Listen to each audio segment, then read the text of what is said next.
வரகாத்துஹு. எல்லாம் வல்ல அல்லாஹு தாலாவின் நல்லடியார்களே, அல்லாஹுடைய கிருபையினால் தினமும் ஒரு இறை வசனத்தினுடைய விளக்கத்தை நாம் பார்த்து வருகிறோம்.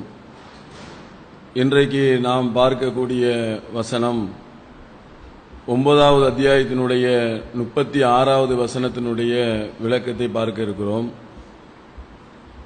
இந்த 9வது அத்தியாயம் 36வது வசனத்திலே அல்லாஹு ரப்புல் ஆலமீன் ஒரு விஷயத்தை இந்த உலகம் படைக்கப்பட்ட நாட்கள் முதற்கொண்டு 12 மாதங்கள் என்பது ஒரு வருடத்தினுடைய நிலையாக இருக்கிறது. அதிலே 4 மாதங்கள் புனிதமான மாதம் என்று அல்லாஹு ரப்புல் ஆலமீன் சொல்கிறான்.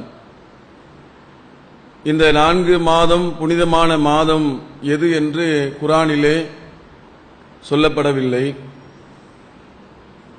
இந்த வசனத்தினுடைய விளக்கம் நபிகள் நாயகம் ஸல்லல்லாஹு அலைஹி வஸல்லம் அவர்கள் சொல்லியிருக்கிறார்கள். இது எதற்காக இது சொல்லப்படுகிறது என்று சொன்னால், நம்முடைய இஸ்லாமிய சமுதாயத்திலேயே சிலர் குர்ஆன் மட்டும் போதும் என்ற நிலையில் சில பேர் இருப்பதை நாம் பார்க்க முடிகிறது. அதாவது குர்ஆனிலேயே அனைத்திற்குண்டான விளக்கமும் இருக்கிறது, நபிகள் நாயகத்தினுடைய பொன்மொழிகள் தேவையில்லை என்ற ஒரு கருத்தில் ஒரு சின்ன கூட்டத்தினர் இருந்து கொண்டு தவறான பிரச்சாரம் செய்து கொண்டு வருகிறார்கள். அவர்களிடத்தில் நாம இதற்கு முன்னால் விவாதங்கள் பண்ணியிருக்கிறோம். விவாதங்களில் ஏராளமான கேள்விகள் கேட்டபோது அதற்கு உண்டான எந்த பதிலும் அவர்களால் சொல்ல முடியவில்லை. குர்ஆனிலே எல்லாத்துக்கு உண்டான விளக்கம் இருக்கிறது என்று சொல்கிறீர்களே, இன்னென்ன வசனங்களுக்கு விளக்கமாக குர்ஆனில் எங்கு இருக்கிறது என்று கேட்டபோது அவர்களுக்கு பதில் சொல்ல முடியாத ஒரு நிலைதான் அங்கே இருந்தது. திருக்குர்ஆனையும் நபிகள் நாயகம் ஸல்லல்லாஹு அலைஹி வஸல்லம் அவர்களுடைய பொன்மொழிகளையும் இரண்டையும் சேர்த்துதான் ஒரு முஸ்லிம் என்ன செய்ய வேண்டும், பின்பற்ற வேண்டும். அது குர்ஆனே சொல்கிறது, நபிக்கு வேதத்தையும் அவங்களுக்கு ஞானத்தையும் நாம் கொடுத்தோம், மக்களுக்கு விளக்குவதற்காக ஞானத்தை கொடுத்தோம் என்றெல்லாம் ஹதீஸையும் நீங்கள் பின்பற்ற வேண்டும் என்று குர்ஆனே சொல்லக்கூடிய நிலையிலே சிலர் என்ன செய்யறாங்கன்னு சொன்னா அது தேவையில்லை என்ற கருத்துல இருக்கிறாங்க. அதுல இந்த 9வது அத்தியாயம் 36வது வசனத்தை எடுத்துக்கொண்டால், இன்ன இத்தத்த சுகூரி இந்தல்லாஹி, அல்லாஹ்விடத்திலே மாதங்கள் என்பது 12 மாதங்கள், அதுல மின்ஹா அர்பஅத்துன் ஹுரும், அதுல 4 மாதங்கள் புனிதமானது என்று அல்லாஹ் ரப்புல் ஆலமீன், அதாவது அல்லாஹ்விடத்திலே வருடத்தினுடைய மாதங்கள் 12, இது வானம் பூமி படைக்கப்பட்ட காலத்திலிருந்து அது 12 மாதங்கள். அதுல அர்பஅத்து ஹுரும்ங்கறான், 4 மாதங்கள் புனிதமான மாதம். அந்த புனிதமான மாதத்திலே நீங்கள் போர் செய்யக்கூடாது. புனிதம் என்பது ரொம்ப முக்கியமாக நீங்கள் பேணப்பட வேண்டும். இதுல புனித மாதத்தை ஒரு முஸ்லிம் பேண வேண்டும். ஏன்னா இறைவனுடைய கட்டளையாக இருப்பதனால புனித மாதங்கள் எல்லாருமே பேணிக்கிட்டு இருந்தாங்க. நபிகள் நாயகம் ஸல்லல்லாஹு அலைஹி வஸல்லம் காலத்திற்கு முன்னால் இருந்தே எல்லாருமே அந்த புனிதத்தை பேணி கொண்டிருந்தார்கள். அந்த மாதத்தில் போர்லாம் செய்ய மாட்டாங்க. பெரிய அளவில் போர் நடந்தா கூட அந்த மாதத்தில் போர் செஞ்சுருவாங்க, நிப்பாட்டி விடுவார்கள். அப்போ இந்த வசனம் குர்ஆனுடைய இந்த வசனம் குர்ஆன்ல இந்த வசனம் இருக்கிறது. அதனுடைய எந்த மாதம் என்ற அந்த விளக்கம் நபி மொழியில தான் இருக்கே தவிர குர்ஆன்ல என்ன செய்யல இல்ல. இதைத்தான் நம்ம அவங்கள்ட்ட கேட்கிறோம், குர்ஆன்ல இருந்து நீங்க ஆதாரம் காட்டுங்க. குர்ஆன்ல எல்லாம் போதும், எல்லாமே இருக்குது, எல்லாமே அல்லாஹ் வஹீயின் மூலம் அறிவித்து விட்டான் என்று சொன்னால், குர்ஆன்ல அந்த புனித மாதத்தை பத்தி அல்லாஹ் சொல்றான். புனித மாதம் எது என்று நீங்க காட்டுங்கன்னு சொன்னால் அவங்க கியாமத் நாள் வரைக்கும் காட்ட முடியாத ஒரு சூழல் தான் அதுல இருக்கிறது. அது புனித மாதம் என்ன எது அப்படின்னு சொன்னால், நபிகள் நாயகம் ஸல்லல்லாஹு அலைஹி வஸல்லம் அவர்கள் சொல்றாங்க, வானங்கள் பூமி படைக்கப்பட்ட நாட்கள் முதற்கொண்டு அதுல 12 மாதங்கள், அதுல 4 மாதங்கள் புனிதமானது. துல்காதா, துல்ஹஜ்ஜி, முஹர்ரம், ரஜபு, இந்த 4 மாதங்கள் புனிதமான மாதங்கள்.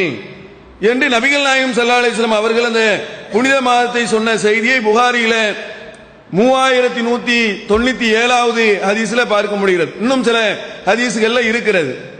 அப்ப ரசூலுல்லாஹ் தான் விளக்குறாங்க. புனித மாதம்னு சொன்னா நீங்க ரமலான்லாம் சில பேர் என்ன செஞ்சுட்டு இருப்பாங்க, புனித மாதம் நினைச்சுக்கிட்டு இருப்பாங்க. ரமலான் இந்த 4 மாதத்துக்குள்ள வரல. அப்போ புனித மாதம்ங்கிறது வந்து துல்காதா, துல்ஹஜ்ஜி, முஹர்ரம், ரஜப் இந்த 4 மாதங்களை புனித மாதங்களாக அறிவித்திருக்கக்கூடிய இந்த விஷயத்தை ஹதீஸில் இருந்து தான் நாம் பார்க்க முடிகிறது. அப்ப அல்லாஹ் ரப்பல் ஆலமீன் என்ன சொல்றான், புனிதங்கள் பேணப்பட வேண்டும். அஸ்ஸஹருல் ஹராமு பிஸ்ஸஹரில் ஹராமி, புனித மாதத்திற்கு நிகரானது புனித மாதம் தான். அது புனித மாதத்துக்கு நிகரானது வந்து புனித மாதங்கள், அது பேணப்பட வேண்டும். அப்ப ரொம்ப முக்கியமான ஒரு ஃபர்லான, அதாவது அல்லாஹ்வுடைய ஒரு கட்டளையான ஒரு விஷயத்துல நீங்க குர்ஆன்ல இருந்து காட்டுங்கன்னு சொன்னா அவங்களால காட்ட முடியாது. அதே மாதிரி பாத்தீங்கன்னு சொன்னால் அல்லாஹ் ரப்பல் ஆலமீன் நபிகள் நாயகம் ஸல்லல்லாஹு அலைஹி வஸல்லம் அவர்களுடைய பொன்மொழிகளையும் நாம பின்பற்ற வேண்டும் என்பதற்கு 16வது அத்தியாயம் 44வது வசனத்திலே சொல்கிறான், மக்களுக்கு அருளப்பட்டதை நீர் அவர்களுக்கு விளக்க வேண்டும் என்பதற்காக. அதுல அல்லாஹ் சொல்றான், மக்களுக்கு நான் அருளி இருக்கிறேன், வேதத்தை அருளி இருக்கிறேன், அதை நீர் மக்களுக்கு வந்து நீர் விளக்கி காட்ட வேண்டும். அருள்னது வேதம், விளக்கம் என்பது ஹதீஸ் என்று சொல்லி ஹதீஸை நீங்க சேர்த்துதான் பின்பற்ற வேண்டும் என்று இந்த வசனம் சொல்கிறது. அதே மாதிரி அல்லாஹ் ரப்பல் ஆலமீன் சொல்கிறான் 16வது அத்தியாயம் 64வது வசனத்தில் சொல்லும் போது, அவர்கள் முரண்பட்டவற்றில் அவர்களுக்கு நீர் விளக்க வேண்டும் என்பதற்காக உமக்கு நாம் இந்த வேதத்தை அருளினோம். அவர்கள் முரண்பட்ட சில விஷயத்தை நீர் வந்து அதை விளக்கணும், எது முரண்பாடு, எது சரி, இது தவறு என்பதை விளக்க வேண்டும் என்பதற்காக உமக்கு வேதத்தை வழங்கினோம், வேதத்தையும் கொடுத்தோம், நீர் அதை என்ன செய்யணும், விளக்க வேண்டும் என்று குர்ஆன் வந்து சொல்லக்கூடிய நிலையை பார்க்கிறோம். அப்ப நபிகள் நாயகம் ஸல்லல்லாஹு அலைஹி வஸல்லம் அவர்களுடைய பொன்மொழிகள்ல ஆதாரபூர்வமான பொன்மொழிகள், குர்ஆனுக்கு முரண்படாத பொன்மொழிகள், ஹதீஸ் என்ற பெயர்ல உள்ள எல்லாம் இல்ல, குர்ஆனுக்கு முரண்படாத அந்த பொன்மொழிகள் வந்து அதை நம்ம பின்பற்ற வேண்டும். சில பேர் என்ன செய்றாங்க, அது குர்ஆன் மட்டும் போதுங்கிறாங்க, அவர்களால் அது குர்ஆனையே அவங்க என்ன செய்ய முடியாது, பின்பற்ற முடியாது. எந்த அளவுக்கு இதுக்கு ஒரு உதாரணத்துக்கு குர்ஆன்ல நிறைய சம்பவங்களை எடுக்கலாம். உதாரணத்துக்கு ஒரு 2 சம்பவங்களை சொல்றதாக இருந்தால், மூசா அலைஹிஸ்ஸலாம் அவர்களுக்கு வந்து அல்லாஹ் ரப்பல் ஆலமீன் வேதத்தை கொடுத்தான்.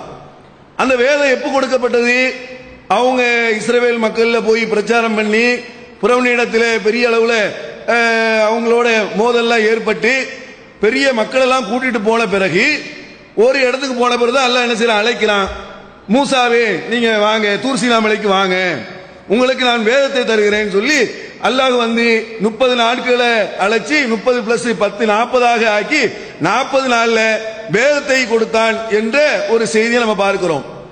அப்போ தூர்சீனா மலைக்கு போய் மூசா அலைஹிஸ்ஸலாம் வேதம் வாங்கிட்டு வரக்கூடிய காலங்கிறது வந்து நீண்ட, அவங்க தூதராகி நீண்ட காலத்துக்கு பிறகுதான் அதை வாங்குறாங்க. அப்போ அந்த வேதம் வழங்கப்பட்டது லேட்டாக வழங்கப்படுகிறது.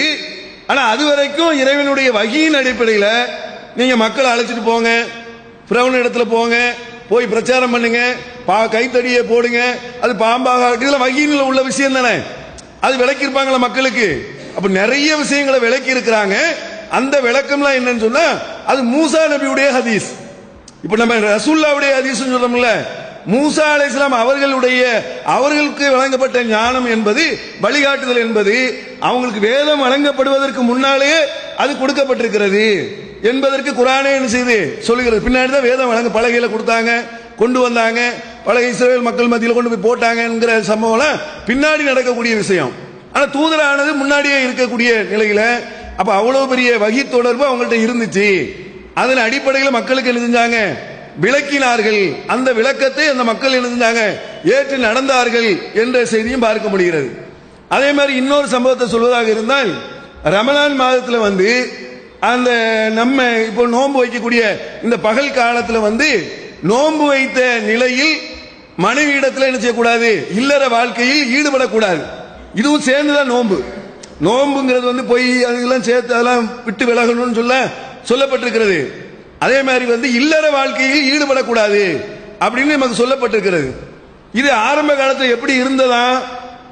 பகல்ல நோன்பு வைக்க இருக்கக்கூடிய அந்த பகல் ரமலான் மாதத்தினுடைய பகல் நேரத்திலையும் இல்லற வாழ்க்கையில் ஈடுபடக்கூடாது, ரமலான் மாதத்தினுடைய இரவுகள்லையும் இல்லற வாழ்க்கையில் ஈடுபடக்கூடாதுன்னு சொல்லி ஆரம்ப காலகட்டத்தில் அப்படி இருந்திருக்கிறது. அது இருந்திருக்கிறதுன்னு குர்ஆன்ல எந்த இடத்துலயும் வசனங்கள் சொல்லப்படல. நீங்க இரவில் உங்கள் மனைவியரோடு இல்லற வாழ்க்கையில் ஈடுபடாதீர்கள் என்ற கட்டளை இல்ல, ஏவல் இல்ல, விலக்கல் தான் இருக்கிறது. அதுக்கு மாற்றி சொல்லுவாங்கல்ல, இதை செய்யாதீங்கன்னு சொல்றதுக்குல.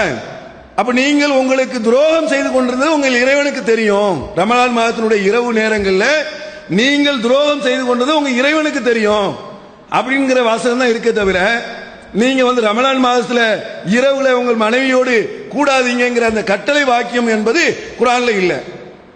அப்ப இவங்கள்ட்ட நம்ம கேட்கலாம், நீ குர்ஆன் மட்டும் போதுங்கிறிய, அந்த குர்ஆனுடைய வசனம் இரவுகள்ல கூட கூடாதுங்கிற அந்த குர்ஆனுடைய வசனத்தை காட்டுன்னு சொன்னா என்ன செய்ய முடியாது, காட்ட முடியாது. அப்போ அல்லாஹ் எப்படின்னு சொன்னா வேதத்தையும் கொடுத்துட்டு ஞானத்தையும் கொடுத்திருக்கலாம். விளக்கக்கூடிய ஞானத்தை நபி வழியாக கொடுத்திருக்கக்கூடியதுனால ரெண்டையும் தான் பின்பற்றணும். குர்ஆனையும் பின்பற்றணும், நபிகள் நாயகம் ஸல்லல்லாஹு அலைஹி வஸல்லம் அவர்களுடைய ஹதீஸையும் பின்பற்றணும். அதுக்கு ஏராளமான சான்றுகள் இருக்கிறது. இது ஒரு பெரிய சான்றாக இருக்கிறது. 4 மாசத்தை காட்டுன்னு சொன்னா அவன் கியாமத் நாள் வரைக்கும் காட்ட முடியாது. அதுக்கு இந்த வசனம் ரொம்ப சான்றாக இருக்குது. அதை விளக்கக்கூடிய நன்மக்களாக அல்லாஹ் ரப்பல் ஆலமீன் நம்ம அனைவரையும் ஆக்கி அருள்